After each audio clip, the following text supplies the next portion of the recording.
Billionaire tormented his sick wife after her death. The truth made him regret it 1,000 times. Prepare to witness a tale of unthinkable cruelty, secrets, and a regret so profound it shatters a hardened heart. This is the story of Tristan Rutherford, a powerful billionaire driven by pride and ambition, who mistook his wife's frailty for weakness and deception. Eleanor Rutherford, gentle, dutiful, and gravely ill, fought for her husband's love until her final breath. Only after her passing did the horrifying truth of her condition come to light, plunging Tristan into a remorse no wealth could alleviate. Brace yourself for a drama of betrayal, love, and gut-wrenching regret that will linger long after the final word is spoken. Tristan Rutherford came from a line of self-made magnates, each generation seemingly more determined and ruthless than the last. His grandfather, Abraham Rutherford, had founded Rutherford Industries in the 1950s, a modest logging company that became a sprawling empire of timber, real estate, and later high-tech ventures. By the time Tristan inherited the mantle of CEO, the company was valued at over $5 billion. The Rutherford name demanded respect wherever it was spoken, boardrooms, charity galas, or high society weddings. As a child, Tristan grew up in an austere yet lavish household in Bel Air. His father, Stanley Rutherford, was a strict disciplinarian. From the time Tristan could walk, he was groomed to become the next face of the dynasty. Every day brought a new lesson in self-control, cunning, and perfection. He attended the most prestigious private schools, brushed shoulders with offspring of senators and foreign dignitaries, and learned the art of negotiation before he could drive. Despite his father's severity, or perhaps because of it, Tristan excelled. As a teenager, he absorbed everything taught to him: stocks, property development, philanthropic strategy, and corporate governance. By the time he was 25, he'd become the youngest board member in Rutherford history. Yet beneath his refined exterior simmered an intensity that bordered on cruelty. He despised weakness, distrusted vulnerability, and believed wholeheartedly that any show of fragility in another person was either an act of manipulation or a sign of moral failure. When Tristan first met Eleanor Hayes, she was the polar opposite of everything he expected in a partner. Born in a small town near Lake Tahoe, Eleanor came from a close-knit family of modest means. She wasn't associated with any big names, nor did she hail from a legacy of wealth. Instead, she possessed a warm, nurturing spirit that radiated from her kind eyes and gentle smile. She had graduated from a local community college and worked as an assistant at an art gallery in downtown Los Angeles, showcasing emerging local talent. Their worlds collided at a charity function for mental health awareness, where Eleanor volunteered while Tristan was a benefactor representing Rutherford Industries. She was handing out pamphlets and guiding guests, while he was flanked by staff and entourage. At first glance, Tristan barely noticed her. Yet later in the evening, her soft sincerity captured his attention. Intrigued by her unaffected manners amid a crowd of pretenders, he initiated conversation, and to his surprise, she spoke to him not like a billionaire scion, but simply a man. A whirlwind courtship followed. Tristan was fascinated by Eleanor's simplicity and the way she found joy in small things: a sunset by the beach, a cozy bookstore, the laughter of children. She seemed unpretentious, content in her own skin. For her part, Eleanor was entranced by Tristan's intelligence, his commanding presence, and his unwavering determination. Within 6 months, he proposed on a yacht off the coast of Santa Monica, showering her with a diamond ring that sparkled like the city lights. To outsiders, their marriage looked like a fairy tale. Poor girl marries handsome, wealthy heir. But little did they know that under the gilded veneer, Tristan's scorn for human frailty and his relentless pursuit of control would turn this dream into a nightmare. Over time, Eleanor's gentle nature would be tested to a breaking point, all hidden behind the walls of the Rutherford mansion and carefully shielded by Tristan's power. Eleanor initially found herself in awe of the Bel Air mansion, a sprawling estate that felt more like a museum than a home. Gilded frames of Rutherford ancestors hung in the marble entryway, their austere faces looking down with silent judgment. The grand piano in the sitting room, an heirloom from Tristan's grandmother, was a centerpiece for gala evenings and holiday gatherings. Every inch of the house gleamed with wealth, but somehow lacked the warmth Eleanor associated with a loving home. At first, Tristan doted on her, lavishing gifts and attention. He introduced her to influential figures, CEOs, ambassadors, and Hollywood producers. He thrilled at the idea of parading his new wife in designer gowns at charity auctions and plush galas. She was his trophy, a testament to his discerning taste and success. Yet behind his outward displays of devotion, a subtle tension pervaded their everyday life. Eleanor noticed that Tristan hated the sight of weakness.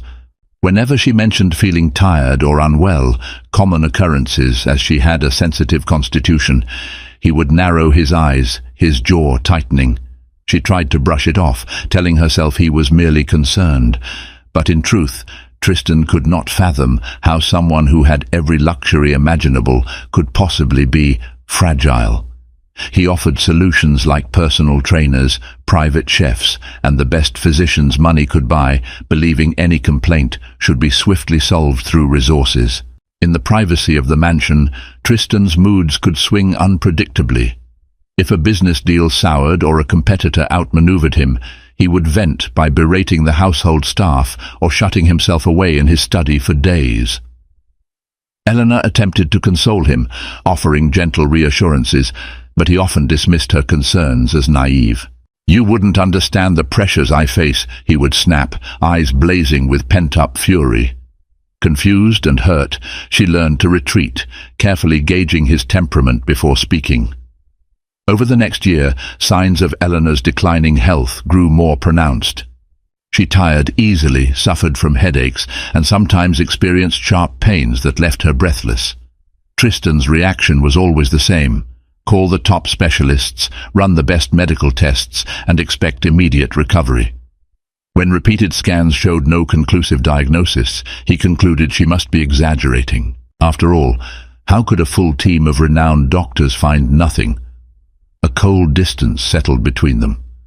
Eleanor felt isolated in the labyrinthine estate, with only the staff for company while Tristan jetted off to New York or London for corporate matters. She tried to immerse herself in charitable work, focusing on children's art programs. But each time she approached Tristan for support or asked him to attend events with her, he complained that she was squandering her time on trivial pursuits. "I married a Rutherford now," he would remind her, as though expecting her to discard her own identity, to merge seamlessly into the dynasty. Act like it. On the surface, they continued to perform as a high society power couple. They exchanged public smiles and posed together for the paparazzi, fueling the illusion of a perfect marriage. Yet behind closed doors, Eleanor's pleas for empathy fell on deaf ears, while Tristan's patience wore thin. Their marriage, once so full of promise, teetered on the brink of an abyss, with Eleanor's unexplained illness casting an ever-expanding shadow. By their second wedding anniversary, cracks in the Rutherford facade were becoming more evident.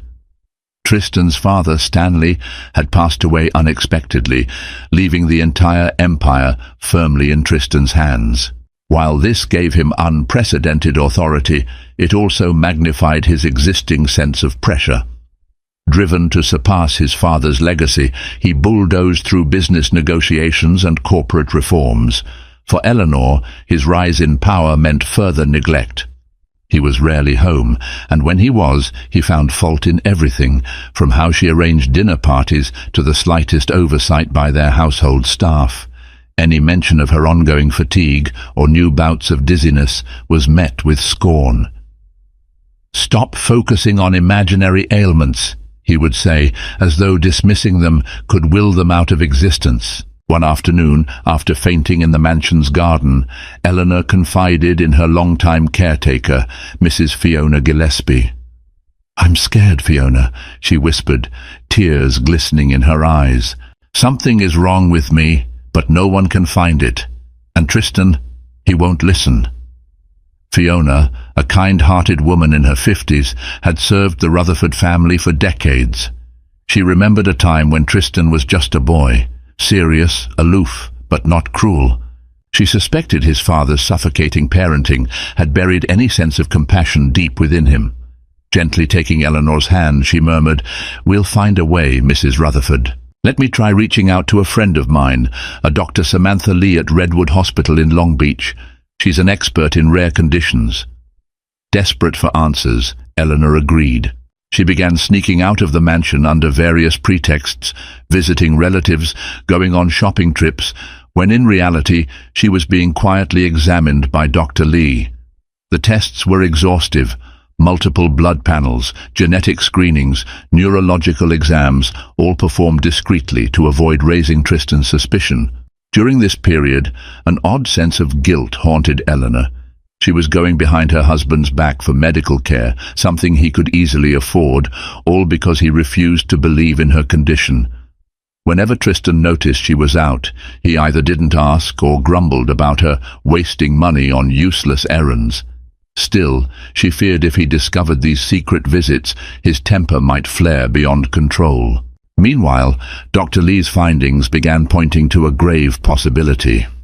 Early markers suggested an autoimmune disorder that could be both debilitating and life-threatening if left untreated.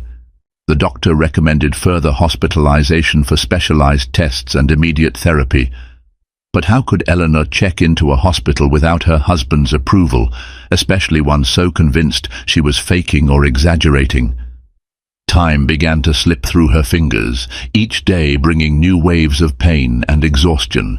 Worse still, Tristan's demands grew, often culminating in searing confrontations whenever he perceived her as uncooperative or lacking in Rutherford spirit. The illusion of a perfect marriage they showed the public was a house of cards, trembling under the force of hidden truths. Eleanor found herself praying for a miracle, that Dr. Lee would identify the disorder and present an undeniable case to Tristan. Only a tangible, indisputable diagnosis could possibly break through his wall of denial. Yet behind that hope lurked fear. If the condition was confirmed, would Tristan even care? Would he allow her the treatment and rest she so desperately needed? Or would his contempt for weakness overtake him, driving him to cruelty she could scarcely imagine? Eleanor's secret consultations with Dr. Lee provided a faint glimmer of hope, but they also exacerbated the tension within her marriage. Each small lie or half-truth she told Tristan chipped away at her already fragile conscience. She would slump into bed after returning from the hospital, feeling the sting of betrayal against the man she once believed was her soulmate. Tristan, oblivious to the real nature of her absences, grew increasingly suspicious. He began to suspect an affair, especially when he saw text messages from unknown numbers, in reality Dr. Lee's personal line. Despite not having any concrete proof, his mind, conditioned to see the worst, latched onto the idea of infidelity. He demanded explanations for every hour unaccounted for. He even hired a private investigator, Damon Sullivan, instructing him to follow Eleanor and gather evidence of her secret rendezvous. Sullivan's updates baffled Tristan. He reported Eleanor visiting Redwood Hospital multiple times, sometimes meeting with Dr. Samantha Lee or waiting in the lobby. Although Sullivan found no sign of an affair, Tristan's anger only deepened. Why was she seeing doctors in secret, especially if the prior tests had shown nothing? One evening, after a grueling day negotiating a new international contract, Tristan confronted Eleanor in the grand living room. The space was adorned with portraits of Rutherford ancestors, their eyes seeming to watch the explosive argument unfolding below. "Why are you sneaking around a hospital?" he demanded, voice taut with fury. Eleanor froze, nearly dropping the teacup she was holding. Her heart pounded with both fear and a flicker of relief that the truth was finally out. She stammered, searching for the right words. "I was seeking a second opinion. My condition is real, Tristan. Dr. Lee thinks it might be autoimmune, something complex." Tristan's hand curled into a fist, slamming against the mahogany table. The teacup rattled precariously, spilling its contents. Don't talk nonsense. You've already been checked by top specialists. They found nothing. Are you so desperate for attention that you run around fabricating diseases? Tears welled in Eleanor's eyes. Please don't say that. You know how many times I've fainted, how often I'm in pain. I can't fake that. But her pleas fell on deaf ears. He advanced on her, his towering figure casting a looming shadow. "Stop with the charade," he hissed. "I see what you're doing. You want me to waste more money, more time, pandering to your illusions. I've had enough. If you're determined to behave like a sickly little liar, then you can suffer the consequences." She shrank back, heart pounding so loudly it muffled the rest of his tirade. Her frail body trembled, the sharp pains in her abdomen intensifying. For a moment, Tristan's rage melted into disgust. He grabbed her chin, forcing her to look at him. "You think I can't see through your deception?" His voice was a cold whisper. The confrontation ended when he stormed out, leaving her in tears. That night, she barely slept, her mind echoing with his harsh words. The Rutherford mansion felt more oppressive than ever. She was trapped in a golden cage, her pleas for understanding met with cruelty instead of care, and as the moonlight filtered through the tall windows, she wondered if love itself had died within these walls, replaced by bitterness and suspicion. In the days that followed, Eleanor's physical symptoms worsened. She was plagued by blinding migraines and a persistent fever. Yet, with Tristan's threat echoing in her mind, she hesitated to return to Dr. Lee. Alone in her lavish bedroom, she clutched her stomach in agony, tears soaking into the satin sheets. No amount of wealth could quell the steady march of her illness. Sensing her distress, Fiona Gillespie took matters into her own hands. After overhearing another explosive argument, Fiona quietly reached out to Dr. Lee to arrange a house visit, disguised as a social call. Late one evening, when Tristan was away in New York, Dr. Lee arrived at the Rutherford mansion, escorted discreetly by Fiona. Under the pretense of discussing charitable work, Dr. Lee was ushered upstairs to Eleanor's suite. She gasped at the sight of Eleanor, her pale skin clammy and her eyes sunken with exhaustion. This was no mild condition. Eleanor's body was clearly under siege. After a quick check of vitals, Dr. Lee insisted on more robust tests. "We need to hospitalize you as soon as possible," she whispered, alarm evident in her tone. But Eleanor was terrified of Tristan's reaction. The last time she mentioned going for additional tests, he nearly shattered the family heirloom clock with his rage. "He'll never agree," she said weakly, her voice a faint quiver. Dr. Lee placed a comforting hand on her arm. "Eleanor, your life could be at stake. This is not optional. If we do not intervene, your condition could spiral quickly." Eleanor swallowed back tears. She realized she needed a plan, something to allow her to seek treatment without incurring Tristan's wrath. Fiona offered a solution, a charitable fundraiser in Long Beach that Eleanor could volunteer for, using it as a cover to slip away for a few days of examinations at Redwood Hospital. Despite the moral weight of deception, Eleanor consented. She reasoned that Tristan had left her no choice. His cruelty was forcing her to lie just to survive. Over the next week, Fiona meticulously helped Eleanor prepare. She packed essentials into an inconspicuous suitcase, arranged for discreet transport, and confirmed with Dr. Lee the specific tests they'd be running. Meanwhile, Tristan remained distracted by a high-stakes acquisition, paying little attention to his wife's comings and goings. On a Sunday morning, Eleanor feigned an early departure for the charity event. With a heavy heart, she prayed Tristan wouldn't question the details. His only acknowledgement was a curt nod. He was far more engrossed in phone calls with bankers and attorneys, planning a takeover of a rival corporation. Thus, Eleanor left the mansion, not for a charity event, but for Redwood Hospital, terrified of the diagnosis that might await her, yet determined to find a chance at healing. In that moment, her marriage to Tristan felt more distant than ever. She was embarking on a journey toward truth, uncertain if it would lead to salvation or deeper anguish. But one thing was certain. She could no longer remain silent or passive in the face of her deteriorating health and her husband's unyielding cruelty. At Redwood Hospital in Long Beach, Dr. Samantha Lee wasted no time. She admitted Eleanor under an alias, Elena Hayes, to ensure privacy. A battery of specialists was convened, rheumatologists, immunologists, and neurologists.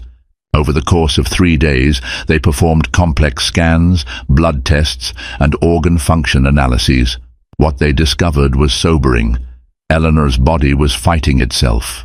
Early-stage lupus, or a similarly aggressive autoimmune disorder, was ravaging her organs. Every new test unveiled a fresh area of concern. Dr.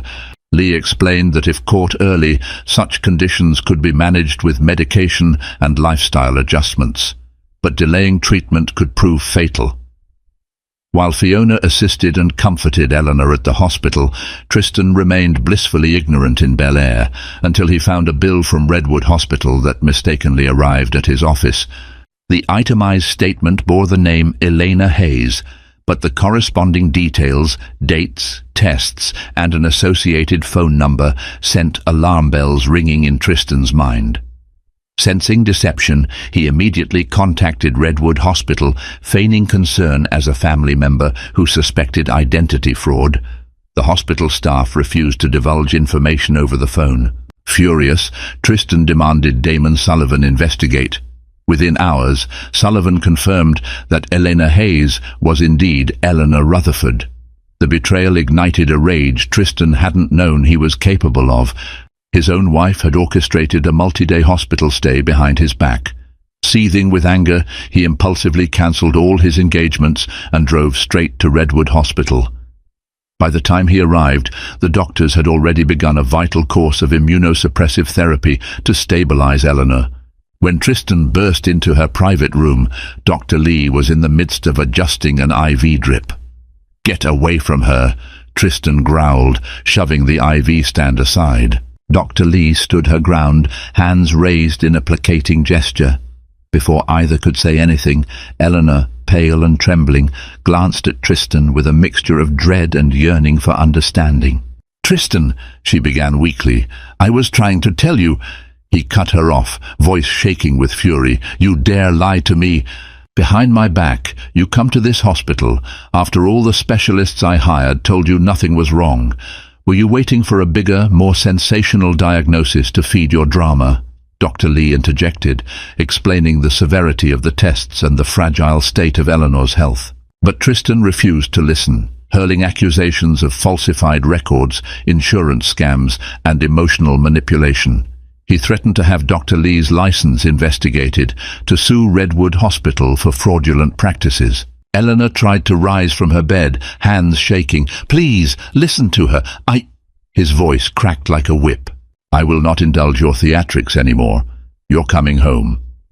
Despite Dr. Lee's protests about the dangers of leaving mid-treatment, Tristan commanded the staff to disconnect the IV. As security arrived to handle the commotion, Dr. Lee had no choice but to acquiesce. She could only watch helplessly as Tristan all but dragged Eleanor out of the hospital, ignoring her pleas that she needed further care. Across the parking lot, stunned onlookers watched as a wealthy, suited man forced a frail woman into a waiting town car, slamming the door behind him. Under that bright California sun, the image of Tristan's seething anger contrasted starkly with Eleanor's desperate tears. And in that moment, any illusions that their marriage could be salvaged began to dissolve like vapor, leaving behind a quiet, terrifying desperation. The ride back to Bel Air was a crucible of silent tension. Eleanor, barely able to sit upright, tried to speak through her labored breathing, but Tristan sat as rigid as a statue. His jaw twitched, and his eyes fixed on the passing scenery, unwilling to acknowledge the person whose suffering he dismissed as deceit. Upon arriving at the mansion, Tristan ordered the household staff to carry Eleanor to her bedroom. He then locked the bedroom door from the outside, proclaiming she needed rest and wouldn't be allowed to wander off to feed her delusions. He forbade any staff, including Fiona, from administering medication without his authorization. Fearful of losing their livelihood, the staff complied, though some exchanged troubled glances. From her bed, Eleanor felt her body weakening further, the discontinuation of hospital treatment already taking its toll. She winced with every breath, her joints aching. Feverish chills coursed through her. Without her prescribed immunosuppressants, the disease had free rein. Yet Tristan refused to hear any pleas about medical care. Each time Fiona tried broaching the subject, he brushed her off, labeling Eleanor's condition as yet another manipulation. To maintain the pretense of normalcy, Tristan continued attending social gatherings and business meetings. At charity galas, he smiled for cameras, spinning a tale that Eleanor was visiting family upstate. Behind the mansion's walls, however, he issued strict orders. No one was to disturb Mrs. Rutherford except to bring meals and check vitals, pending his explicit instructions. Fiona tried in vain to smuggle in medication, but the security detail checked all incoming packages. She sneaked into Eleanor's room late at night, bringing cold compresses and herbal teas. Though these provided minimal relief, Eleanor's condition grew dire. Her skin broke out in painful rashes, and her fever soared high enough to blur her vision. On one particularly harrowing night, she vomited blood, prompting Fiona to call for help. But Tristan, awakened by the noise, denied an ambulance and insisted that in-house medical staff handle it, loyal staff who obeyed him completely and who lacked the expertise to diagnose or treat such a complex illness. A suffocating darkness descended on the Rutherford mansion. Before his death, Stanley Rutherford used to say, "Power can do great things, but it can also blind you." It seemed Tristan had fully embraced the blinding aspect, convinced he was in the right.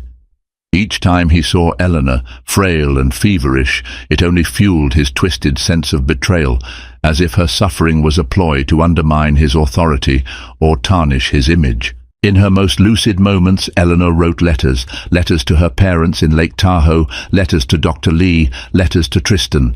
She poured out her anguish, her apologies for lying, and her desperation for understanding. But none of these letters left her room. She was essentially a prisoner, barred from communication with the outside world. One afternoon, her trembling hand scrawled a final plea. "Tristan, if you find this, please believe I love you.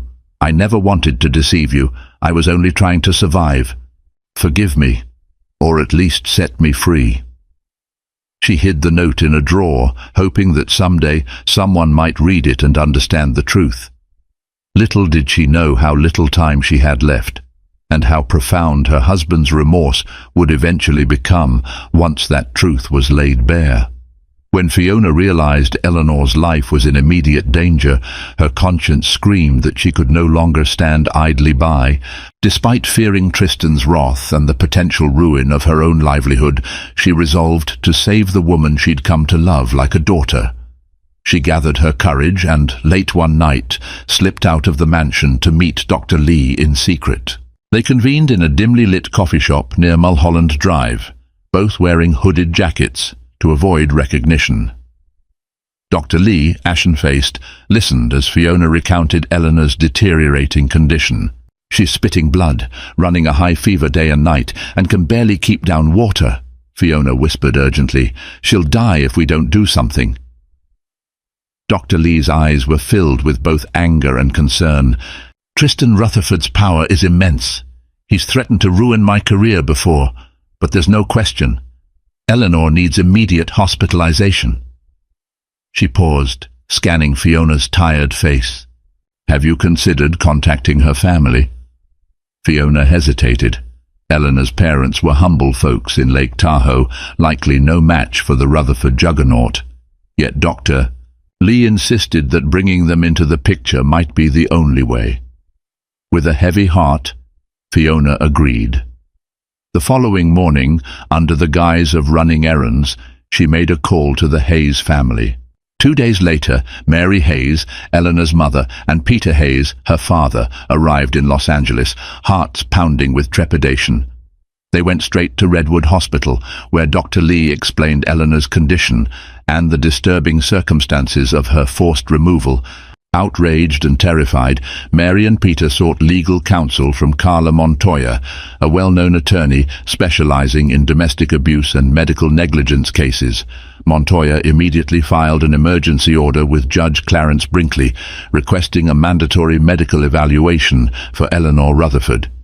News of the legal action hit Tristan like a thunderbolt. One moment he was in a board meeting discussing a multi-million-dollar expansion. The next, he received a court summons, demanding he bring Eleanor before a neutral medical panel. Furious at the audacity, he stormed home, only to find Mary and Peter Hayes, accompanied by Fiona, standing at his front door with a court-issued document. "You have no right to barge into my home," Tristan seethed, brandishing the summons with contempt. Mary, tears brimming in her eyes, shot back, "She is our daughter. We have every right to protect her life. Step aside, or you'll be in contempt of court." Behind them, two uniformed officers loomed, prepared to enforce the judge's order. Tristan realized that for once, he might not be able to simply will or buy his way out of a legal directive. His lips curled in disgust, but he stepped back to allow them inside. Together, they rushed to Eleanor's bedroom. What they found was nothing short of horrifying. She lay curled on the bed, skin a deathly pallor, trembling in feverish delirium. The once vibrant woman could barely open her eyes, and when she did, it was as though she saw spirits rather than family. Mary Hayes collapsed beside her daughter, weeping openly. "My baby, what has he done to you?" she cried. The paramedics, alerted by Montoya, arrived within minutes. They hoisted Eleanor onto a stretcher and carried her out of the house. Tristan stood by, paralyzed by conflicting emotions, anger, fear, and a twinge of uncertainty. For the first time, he glimpsed the stark reality that maybe, just maybe, Eleanor hadn't been faking after all. As the ambulance pulled away, sirens wailing into the twilight, Fiona watched Tristan's face. It was the first time she had seen the mighty heir look truly lost. Yet whether his conscience would awaken or retreat back into cold denial remained to be seen. Eleanor was rushed to Redwood Hospital's critical care unit, where Dr. Lee and her team sprang into action. Her fever soared, her internal organs showed signs of inflammation, and she was dangerously dehydrated. The slightest delay could have been fatal. Over the course of the night, they administered IV fluids, powerful immunosuppressants, and other stabilizing treatments. In the waiting area, Mary and Peter Hayes clutched each other's hands, tears flowing freely. Fiona stood nearby, silent and guilt-ridden, feeling she hadn't done enough sooner. Carla Montoya stepped outside to take frantic calls from the press. News of a prominent billionaire's wife being forcibly removed from critical care had already leaked, thanks to a hospital staffer with connections in local media. Tristan arrived later, maintaining a hostile demeanor. He was accompanied by Damon Sullivan, who tried to deflect the media's prying questions. Montoya confronted him immediately, brandishing a restraining order that limited Tristan's direct contact with Eleanor unless approved by a medical professional. Seething, Tristan complied, leaning against a corridor wall, arms folded across his chest. Through the small glass panel on the ICU door, he could see Dr. Lee working tirelessly to save Eleanor's life. Confusion began to gnaw at him. The doctors he'd initially hired had found nothing wrong, but Redwood Hospital's team was clearly fighting a real crisis. Had he overlooked something? Been misled by incompetent specialists, or had his own pride blinded him to the truth? Hours stretched into a sleepless night. Nurses scuttled in and out of the ICU, their expressions grave. At dawn, Dr. Lee emerged, exhaustion etched on her face. She approached Mary and Peter.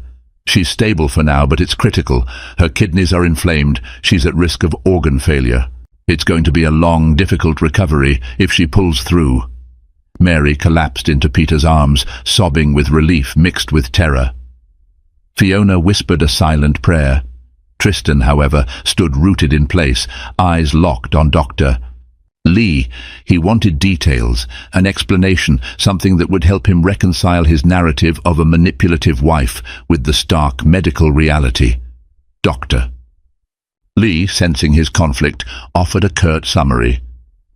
Eleanor has an autoimmune disorder, similar to lupus. It's extremely serious. The stress she's been under only exacerbated it. If this had continued untreated, she would have died in that mansion. Her words felt like a slap. Tristan stared at the floor, stomach churning. All his assumptions, his accusations, they'd been built on a foundation of arrogance and distrust. For a brief moment his facade cracked. Fear, remorse, and disbelief flickered across his face. Sensing it, Dr. Lee pressed on. "If you truly care for her, I suggest you let us do our jobs without interference." Unable to respond, Tristan simply turned away. In that moment, the unstoppable force of his pride finally met the immovable object of reality. And reality was brutally clear. He had all but sentenced his own wife to death through negligence and cruelty. As the sun rose over Long Beach, illuminating the windows of Redwood Hospital, the future lay uncertain. Would Eleanor survive the onslaught on her body? And if she did, would there be any place left in her heart or in society's eyes for the man who had all but orchestrated her downfall? By midday, local and national media outlets caught wind of the scandal unfolding in Los Angeles. High-profile tabloids, reputable newspapers, and viral social media posts alike began circulating the story of Eleanor Rutherford's hospitalization and the legal actions taken against Tristan Rutherford. While details varied, one underlying theme pervaded every headline: the billionaire who seemingly tortured his ailing wife. Tristan's PR team scrambled to do damage control, issuing statements that the Rutherford family had always and only acted in Mrs. Rutherford's best interests. But the public, already cynical about the excesses of the ultra-rich, erupted in outrage. Hashtags like "Justice for Eleanor" trended on Twitter, and protesters even gathered outside Rutherford Industries headquarters. Shouts of "monster" and "abuser" rang out whenever Tristan's car neared the premises. For a man accustomed to admiration and submission, the sudden public condemnation was a jarring blow. In crisis mode, Tristan retreated to a penthouse suite in downtown Los Angeles, avoiding direct contact with the media. Damon Sullivan advised him to maintain a low profile while they considered a legal and PR strategy. But privately, Tristan grappled with more profound turmoil: his conscience. Behind closed doors, he stared at the swirling city lights through the penthouse windows, replaying every argument, every moment he'd dismissed Eleanor's pleas. Each memory felt like a shard of glass cutting into his chest. Occasionally, he found himself glancing at his phone, half tempted to call Redwood Hospital. But the restraining order was still in effect, and even if he could go there, what would he say? He poured himself a stiff drink to numb the guilt. Yet the whiskey only made the flood of recollection worse. He pictured Eleanor's haunted eyes the day he dragged her out of the hospital, the tremors that racked her body, her silent tears. How had he, a man so lauded for intellect and leadership, been so blind? Meanwhile, Redwood Hospital teemed with reporters trying to catch a glimpse of Eleanor's condition. Dr. Lee firmly enforced confidentiality, refusing to divulge information to anyone not on the approved list. Fiona and the Hayes family took turns at Eleanor's bedside, praying for improvement. Each day brought small increments of hope. Her fever inched down, her organ function stabilized bit by bit.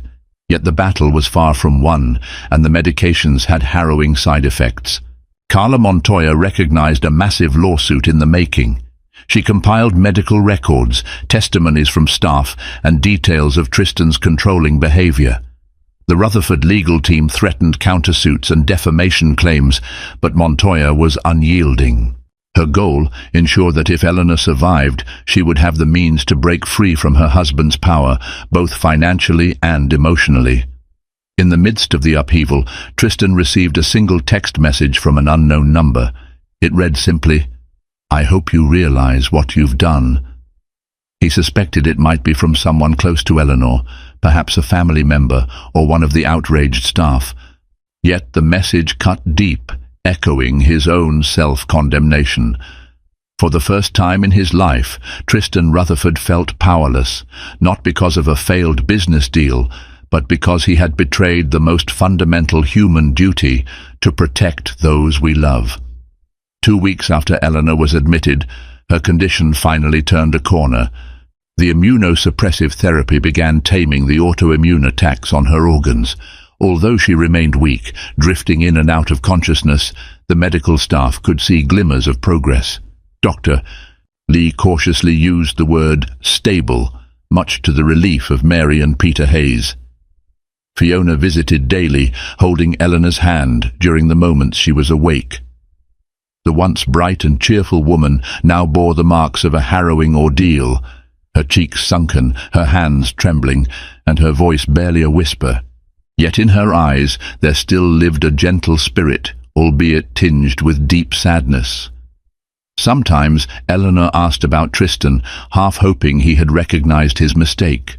But each time, Mary's lips pressed into a thin line, and Peter shook his head grimly.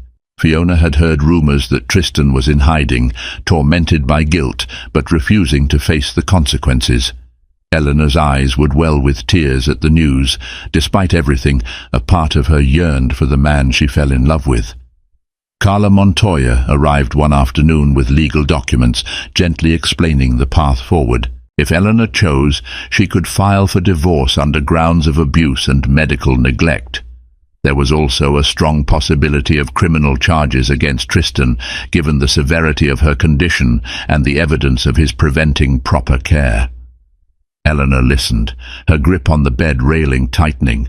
She recalled the promise she made on her wedding day, the vow to stand by him in sickness and in health. Yet how could she remain loyal to a man who nearly killed her through negligence and cruelty? The emotional war raged within her. Eventually, she looked down at her frail hands. "I need time," she whispered. Montoya nodded, promising that any legal action would be on Eleanor's terms. Meanwhile, a well-intentioned nurse let slip to the media that Eleanor was regaining consciousness. This sparked a fresh wave of reports. Public sentiment, already on her side, grew even more vehement, demanding justice. Tristan's business associates began pressuring him to make a statement or risk fracturing important partnerships. Facing a meltdown of his corporate empire, Tristan finally emerged from seclusion. One evening, wearing a baseball cap and dark glasses, he visited Redwood Hospital. The security guard recognized him instantly, but allowed him entry, accompanied by staff under strict orders to keep him away from Eleanor's ICU room unless she permitted a visit. Through the glass walls, Tristan saw her lying in bed, an oxygen tube in her nose, eyes closed in a restless sleep. Emotions he'd long buried, love, fear, remorse, surged to the surface. He spoke with Dr. Lee, swallowing his pride to ask for updates. She told him Eleanor's life was no longer in immediate danger, but cautioned that her road to recovery would be long and uncertain. "She's stable, but fragile, Doctor," Lee said firmly, her tone cool. "The emotional trauma might take even longer to heal, if it ever does." Tristan closed his eyes, grief washing over him like an undertow. Words failed him. For all his wealth, he couldn't buy back lost trust or undo the torment he'd inflicted. He left the hospital without seeing Eleanor face to face, consumed by the realization that his cruelty had left a scar that might never fade. As weeks passed, Eleanor clung to life with quiet determination. Physical therapy sessions and constant medication took their toll, but each day she regained a fraction more of her former self. Her parents, Fiona and Dr. Lee, provided unwavering support. Carla Montoya filed preliminary legal actions, ensuring Tristan couldn't approach Eleanor without her consent, and restricting his access to the Rutherford estate's shared assets until a formal hearing. The media storm raged on, placing immense pressure on Tristan to address the public. Some shareholders in Rutherford Industries demanded his resignation, citing the company's plummeting stock prices and boycotts. In a desperate bid to salvage his reputation, Tristan decided to hold a press conference, proclaiming his commitment to supporting Eleanor's recovery. It was a hollow gesture, overshadowed by glaring questions about his role in her suffering. One evening, Tristan received an unexpected text from a hospital staffer. "Eleanor is awake and asking to see you." Heart pounding, he raced to Redwood Hospital, not certain if it was a mistake. Upon arrival, a nurse led him to a small private room. Inside, Eleanor sat in a wheelchair, looking out a window onto a courtyard garden. Her hair was thinner now, her complexion sallow, but there was a faint glow of determination in her eyes. Tristan approached slowly. She turned to look at him, tears immediately slipping down her cheeks. A charged silence ensued. Eventually, her voice emerged, trembling but resolute. "Why?" she asked. Words stuck in his throat. He tried to form an explanation, a defense, an apology. All that emerged was a strangled admission. I was blind. I didn't believe you were truly sick. I thought—" He paused, the weight of his folly crushing him. "I thought you were making it up." Eleanor's tears flowed freely now. "You could have killed me," she whispered, bitterness and sorrow intertwining. "I begged you to listen, but you only saw deceit." He sank to his knees beside her wheelchair, head bowed. "I'm so sorry," he choked out. "I don't expect forgiveness, but please, let me try to make it right. I'll support any treatment you need, any resources." She raised a trembling hand. "Stop," she said, pain etched into every syllable. "I'm not here to discuss money or resources. I only asked to see you because I needed closure." Tristan's heart hammered in his chest. He realized that, for once, his wealth meant nothing. The only thing that mattered was whether Eleanor could somehow reconcile his cruelty with her own capacity for forgiveness. But as he looked into her eyes, he saw more resolve than he'd ever known in her. "I'm filing for divorce," Eleanor said, voice trembling but firm. "I refuse to remain tied to the man who locked me in my own bedroom, dragged me from a hospital bed, and nearly destroyed me, physically and emotionally." His eyes widened with panic. "Please, Eleanor, don't say that. We can—" She cut him off, an unexpected spark in her gaze. "You took away my agency, my health, my dignity. I may still love the memory of the man I married, but that person is gone. I have to protect myself. This is the only path." Speechless, Tristan stared at her, tears pooling in his own eyes. In that silent moment, he felt as though the weight of 1,000 regrets was crushing him. She looked away, gazing out the window once more. It was as if she had already moved beyond him, forging ahead into a future that, while uncertain, was free of his oppressive shadow. Realizing he had nothing more to say that could ease her pain, Tristan rose, stumbling toward the door. "There." He paused, turning back one last time, voice raw. "I'm sorry," he repeated, the words echoing uselessly. Then he slipped out of the room, leaving Eleanor behind, tears staining her cheeks, her hands gripping the wheelchair's arms with the strength of a woman reborn from anguish. In the weeks that followed, events moved swiftly. Montoya pressed forward with divorce proceedings, armed with medical records and witness testimonies. Public sympathy remained overwhelmingly on Eleanor's side, and the courts showed little leniency for Tristan's conduct. When he attempted to leverage Rutherford Industries' influence to sway the legal process, he found judges unflinching under the harsh spotlight of national attention. Financially, Tristan was forced to make a considerable settlement offer. He had never balked at spending money, yet this time the act of signing multi-million-dollar checks to his soon-to-be ex-wife struck him differently. It wasn't the financial loss that hurt, it was the symbolism.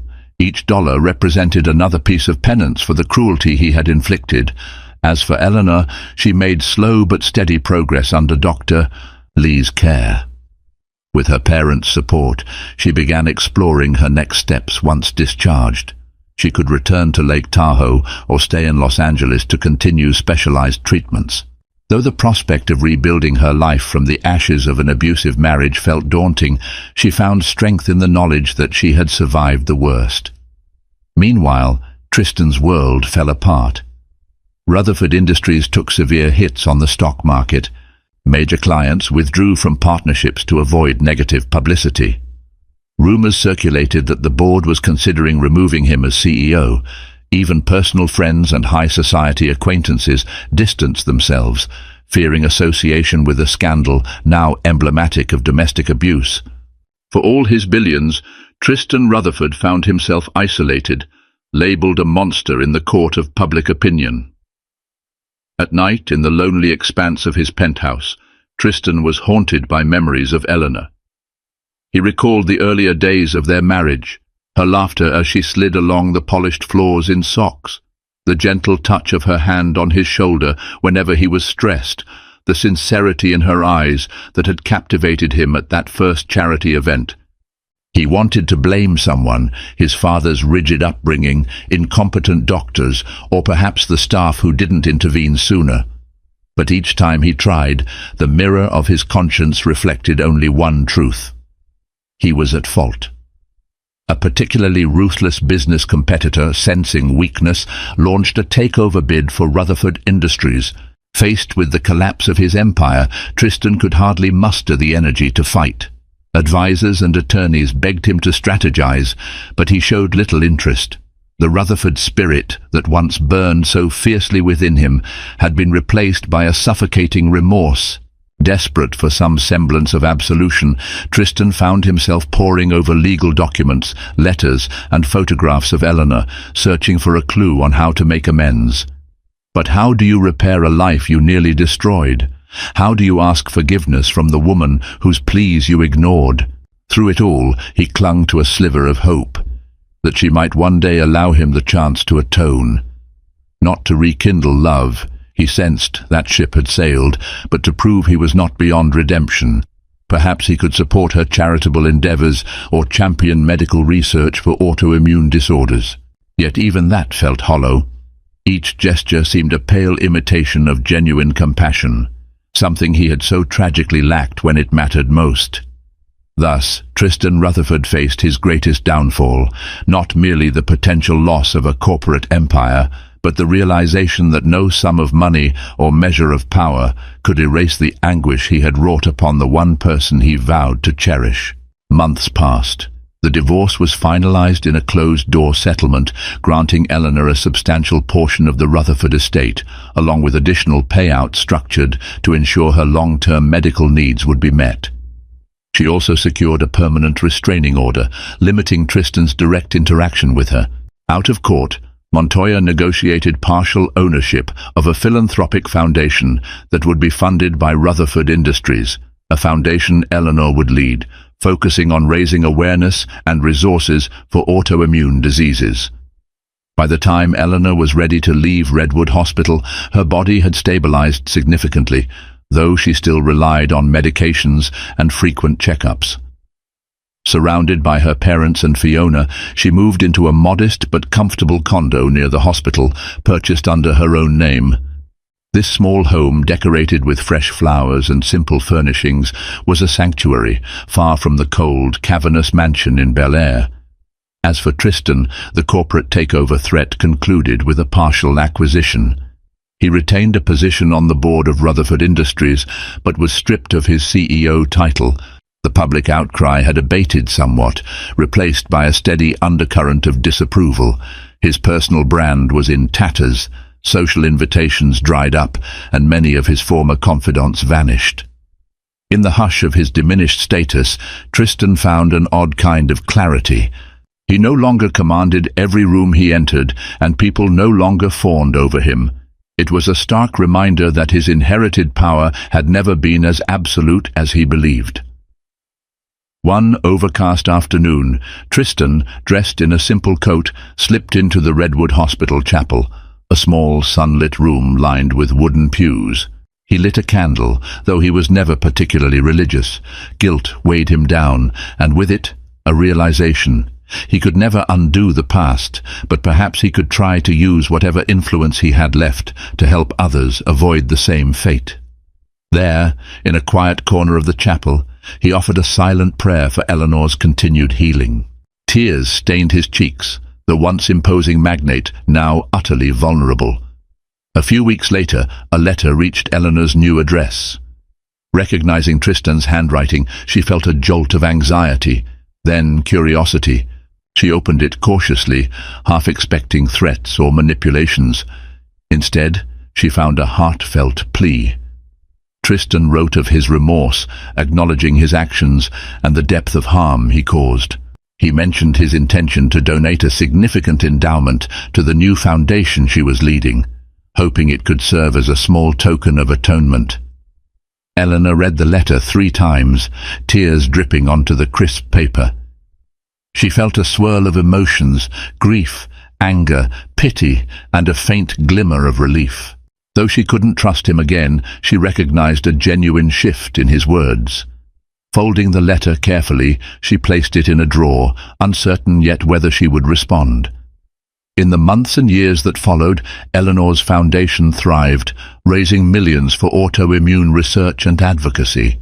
She spoke at events, sharing her story, not to vilify Tristan, but to highlight how stigma and ignorance can kill as surely as any disease. Tristan, from the sidelines, watched her ascend as a beacon of hope for countless patients. Sometimes he'd send further donations through intermediaries. In the press, he always declined to comment, quietly deferring all praise to Eleanor. He lived now with the knowledge that no matter how far he traveled, the memory of his cruelty would accompany him. Yet, in his darkest moments, he found solace in the idea that at least he was contributing to something that might spare others Eleanor's ordeal. Thus, life continued. Eleanor, buoyed by the love of family and the camaraderie of fellow survivors, discovered a new sense of purpose. Tristan, humbled and forever changed, navigated his diminished sphere of influence with a resolve tinged by regret.